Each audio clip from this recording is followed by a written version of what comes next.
Everyone, আমার নতুন একটা ভিডিওতে তোমাদের সবাইকে ওয়েলকাম। তো চলো আজকে তোমাদের সাথে শেয়ার করি যে আমার রান্নাবান্নার পরে কি কি কাজ থাকে।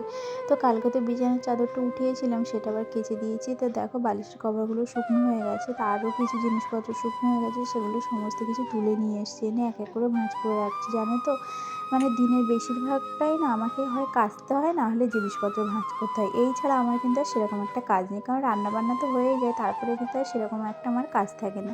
ওই সোনাকে একটু খাওয়ানো, ওকে ঘুম পাড়ানো, আর এই কাজ মানে কাচা আর ভাঁজ করা, এই হচ্ছে আমার কাজ। তো এগুলোই সারাদিন করতে করতে না আর বিশ্রামের টাইম পায় না। যে টাইমটাতে আমি একটু ঘুমাতে যাই, সেই টাইমটাতে আবার আমাকে সোনা ঘুমাতে দেয় না। এই করে করেই দিনগুলো পার হয়ে যাচ্ছে, জানো তো। তো সমস্ত কিছু আর কি ভাঁজ করে গুছিয়ে রেখে দিলাম জায়গাটা জায়গায়। তো তারপরে চলে এসেছি বিছানাটা আর কি ঝাড়তে। সকাল থেকে 3বার আর কি বিছানা ঝাড়লাম।